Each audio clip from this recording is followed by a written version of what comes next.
নিরামিষ কুমড়োর ছক্কা তো অনেক খেয়েছেন। একবার এইভাবে 2-4টে পনির দিয়ে নতুন স্বাদের নিরামিষ কুমড়োর রেসিপিটা বানিয়ে দেখুন। বাড়ির বাচ্চা থেকে বড় সকলে এই রেসিপির ফ্যান হয়ে যাবে। আর এটা বানানো খুবই সহজ, খুবই কম সময়ে আর সাধারণ কয়েকটা ঘরোয়া উপকরণ দিয়ে তৈরিও হয়ে যায়। নমস্কার বন্ধুরা, আমার চ্যানেলে স্বাগত জানিয়ে আজকের রেসিপি শুরু করছি।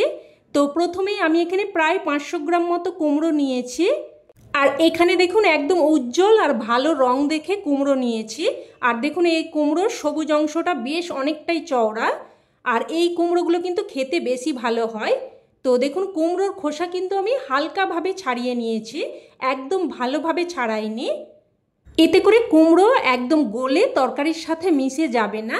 তো দেখুন কুমড়োটাকে আমি এইরকম একটু মিডিয়াম সাইজ মতো করে কেটে নিচ্ছি। তো একই রকমভাবে সমস্ত কুমড়োটাই দেখুন কেটে নিয়েছি। এবার এগুলোকে খুব ভালোভাবে ধুয়ে নেব। এবার গ্যাস অন করে কড়াই বসিয়ে এখানে দিয়ে দিলাম একদমই অল্প একটু, প্রায় 1 চামচ মতো সর্ষের তেল। তেলটাকে ভালোভাবে গরম করে নেব। তেল ভালোভাবে গরম হয়ে আসলে এখানে দিয়ে দিলাম একটা শুকনো লঙ্কাকে 2 টুকরো করে। তো লঙ্কাটাকে একটু নাড়াচাড়া করে ভেজে নিচ্ছি। লঙ্কাটাকে একটু ভেজে নিয়ে এবার এখানে দিয়ে দিচ্ছি ছোট চামচের 1 চামচ মতো গোটা জিরে, ছোট চামচের 1 চামচ মতো গোটা মৌরি, আর 2টো পাকা লঙ্কাকে আমি একটু করে ভেঙে দিয়ে দিলাম, কারণ গোটা লঙ্কা ভাজতে গেলে কিন্তু তেল ছিটে একদম চোখে মুখে আসার সম্ভাবনা থাকে। তো একটু নাড়াচাড়া করে নিয়ে এবার এখানে দিয়ে দিলাম কয়েক টুকরো আদা, প্রায় 1/2 ইঞ্চি মতো আদাকে ছোট ছোট টুকরো করে দিয়েছি। এবার আবারও কিছুক্ষণ নাড়াচাড়া করে ভেজে নেব। মোটামুটি মশলা থেকে একটা সুন্দর ফ্লেভার বেরোনো অবধি ভেজে নেব। আর আপনারা কিন্তু এখানে পাকা লঙ্কার পরিবর্তে কাঁচা লঙ্কাও ব্যবহার করতে পারেন, তবে পাকা লঙ্কাটা দিলে কালারটা বেশি সুন্দর আসবে। তো দেখুন মশলাটাকে আমি সাথে সাথেই নামিয়ে নিয়েছি।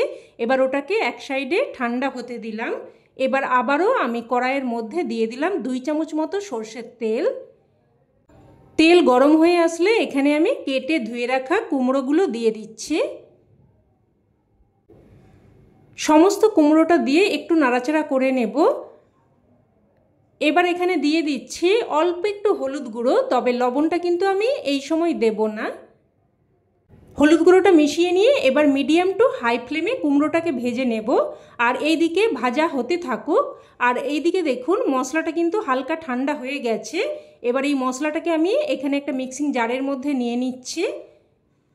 আর এখানে কিন্তু লঙ্কার পরিমাণটা অবশ্যই আপনারা আপনাদের স্বাদ অনুযায়ী দিয়ে দেবেন। তো প্রথমে মিক্সিং জারটা একবার ঘুরিয়ে নিলাম। এবার এখানে দিয়ে দিলাম একটা মিডিয়াম সাইজের কুচানো টমেটো। মশলাটা একবার ঘুরিয়ে নিয়ে তারপরে কিন্তু টমেটোটা দেবেন, এতে করে মশলাটা খুব সুন্দর করে একটা মিহি পেস্ট হবে। তো দেখুন একটা মিহি পেস্ট বানিয়ে নিয়েছি। এবার মশলাটাকে এক সাইডে রেখে দিলাম। আর এদিকে দেখুন কুমড়োটাও কিন্তু ভাজা হয়ে গেছে। কুমড়োর গায়ে কিন্তু বেশ সুন্দর একটা কোটিং পড়ে গেছে। আর মিডিয়াম টু হাই ফ্লেমেই কিন্তু কুমড়োটাকে ভাজবেন, একদম লো ফ্লেমে ভাজবেন না, তাতে করে কুমড়ো কিন্তু বেশি নরম হয়ে যাবে। এবার ওই তেলের মধ্যে আমি অল্প একটু লবণ দিয়ে ভালোভাবে মিশিয়ে নিলাম, কারণ এখানে আমি পনির ভেজে নেব। আর পনির ভাজার আগে একটু লবণ দিয়ে দিলে পনির কিন্তু কড়াইতে আটকে যাবে না। তো এখানে দেখুন আমি নিয়ে নিয়েছি 4-5টার মতো পনির। আমরা পনির কিন্তু সকলেই রান্না করে থাকি, তো সেখান থেকে যদি এইরকম 2-4টে পনির বাঁচিয়ে রাখা যায় তাহলে কিন্তু এইরকম একটা সুন্দর রান্না তৈরি করে নেওয়া যায়। তবে পনির ছাড়াও কিন্তু আপনারা ছানা দিয়েও রান্নাটা করে নিতে পারেন। আমরা কিন্তু অনেকেই ছানা খেয়ে থাকি, তো সেখান থেকে একটু ছানা বাঁচিয়ে রেখে এই রান্নাটা করে নিতে পারেন। তো দেখুন পনিরগুলোকে আমি উল্টে পাল্টে হালকা লাল করে ভেজে নিলাম। এবার পনিরগুলো উঠিয়ে রাখছি। এবার ওই তেলের মধ্যে ফোড়নে দিয়ে দিচ্ছি 1/2 চামচ 5 ফোড়ন, 2টো ছোটো এলাচকে একটু ফাটিয়ে দিয়েছি, আর একটা শুকনো লঙ্কা আর একটা তেজপাতাকে 2 টুকরো করে দিয়ে দিয়েছি। এবার ফোড়নটাকে নাড়াচাড়া করে কয়েক সেকেন্ড ভেজে নেব।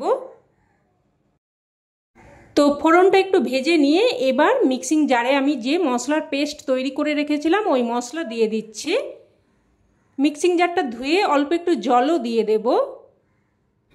1/2 চামচ মতো হলুদ গুঁড়ো, 1/2 চামচ মতো কাশ্মীরি লঙ্কার গুঁড়ো। কাশ্মীরি লঙ্কার গুঁড়োটাতে কিন্তু ঝাল বেশি হবে না, তবে তরকারির কালারটা সুন্দর আসবে। আর দিয়ে দিলাম স্বাদ অনুযায়ী লবণ। এবার সমস্ত মশলা ভালোভাবে মিশিয়ে নিয়ে একটা ঢাকনা দিয়ে মশলাটাকে কিন্তু প্রায় 2 থেকে 3 মিনিট মতো কষিয়ে নেব। তো ঢাকনা দিয়ে মশলাটাকে প্রায় 2-3 মিনিট মতো কষিয়ে নিয়েছি। দেখুন মশলা থেকে তেল সেপারেট হতে শুরু করেছে। এবার এখানে ভেজে রাখা কুমড়োগুলো দিয়ে দেব। কুমড়োগুলো দিয়ে একটু নাড়াচাড়া করে ভালোভাবে মিশিয়ে নেব। আর এখানে আমি যে পাত্রে কুমড়োগুলো উঠিয়ে রেখেছিলাম ওই পাত্রটা ধুয়ে অল্প একটু জলও দিয়ে দিলাম। সব কিছু ভালোভাবে মিশিয়ে নিয়ে এবার আবারও একটা ঢাকনা দিয়ে প্রায় 2 মিনিট মতো কষিয়ে নেব। এবার আমি যে পনিরটা ভেজে উঠিয়ে রেখেছিলাম পনিরগুলো নিয়ে নিয়েছি। এবার দেখুন পনিরগুলোকে আমি একটা গ্রেটারের সাহায্যে গ্রেট করে নিচ্ছি। তবে আপনারা চাইলে কিন্তু পনিরগুলো হাত দিয়ে ভালোভাবে চটকে মেখেও নিতে পারেন, তবে গ্রেট করে দিলে কিন্তু জিনিসটা বেশি ভালো হবে। তো সমস্ত পনিরগুলোই গ্রেট করে রেডি করে নিলাম। এবার এদিকে ঢাকনা দিয়ে প্রায় 2 মিনিট মতো কষিয়ে নিয়েছি। দেখুন কুমড়োর সাথে মশলা কিন্তু একদম খুব সুন্দরভাবে কষানো হয়ে গেছে। আর এইভাবে কিন্তু বারবার কষিয়ে নিয়ে রান্নাটা করলে রান্নাটা খেতে খুবই কিন্তু ভালো লাগে। তো এবার এখানে দেখুন গ্রেট করে রাখা পনিরটা দিয়ে দিচ্ছি। এবার আবারও সব কিছু ভালোভাবে মিশিয়ে নিয়ে একটুক্ষণ নাড়াচাড়া করে কষিয়ে নেব। বন্ধুরা আপনাদের কাছে অনুরোধ রইল এইভাবে কিন্তু এই রান্নাটা অবশ্যই একবার হলেও বানিয়ে দেখবেন, খেতে কিন্তু অসম্ভব টেস্টি হয়। তো আবারও একটু কষিয়ে নিয়ে এবার এখানে আমি দিয়ে দিলাম 1 বাটি মতো গরম জল। জলটা দিয়ে সব কিছু আবারও ভালোভাবে মিশিয়ে নেব। মিশিয়ে নিয়ে এবার আবারও একটা ঢাকনা দিয়ে মিডিয়াম ফ্লেমে প্রায় 4 থেকে 5 মিনিট মতো রান্না করে নেব। তো ঢাকনা দিয়ে প্রায় 4 থেকে 5 মিনিট মতো রান্না করে নিয়েছি। আর দেখে নেব এবার কুমড়ো ভালোভাবে সেদ্ধ হয়েছে কিনা।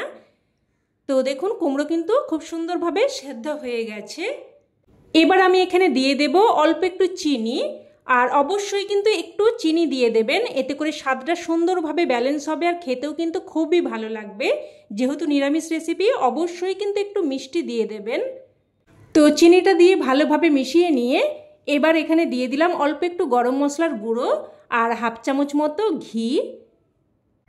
এবার গরম মশলার গুঁড়ো আর ঘিটা দিয়ে ভালোভাবে মিশিয়ে নেব।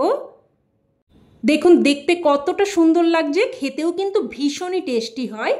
তো সব কিছু মিশিয়ে নিয়ে এবার গ্যাসের ফ্লেম বন্ধ করে একটা ঢাকনা দিয়ে 2 মিনিট স্ট্যান্ডিং টাইমে রেখে দিয়েছিলাম। আর রান্না কিন্তু এখন একদম তৈরি। এবার এটা গরম ভাতের সাথে পরিবেশন করতে পারেন, তবে আমি বলবো এটা কিন্তু গরম ভাতের থেকে রুটি লুচি পরোটার সাথে বেশি ভালো লাগবে। অবশ্যই এইভাবে একবার বানিয়ে দেখুন, আর বানিয়ে থাকলে কমেন্টে জানাতে যেন ভুলবেন না খেয়ে আপনাদের কেমন লাগলো। তো বন্ধুরা রেসিপি কেমন লাগলো অবশ্যই কমেন্টে জানাবেন। আর ভালো লেগে থাকলে প্লিজ একটা লাইক দিয়ে দেবেন, আর চাইলে অন্যান্য বন্ধুবান্ধবদের সাথে শেয়ারও করতে পারেন, যাতে করে এরকম দারুণ একটা রেসিপি সকলের কাছে পৌঁছে যায়। আর চ্যানেলের নতুন বন্ধু হয়ে থাকলে চ্যানেলটি অবশ্যই করে সাবস্ক্রাইব করে নেবেন। তো আজ এই অবধি, আবারও অন্য কোনো রেসিপিতে দেখা হবে। ততক্ষণে সকলে ভালো থাকবেন, সুস্থ থাকবেন, আর সকলকে ধন্যবাদ।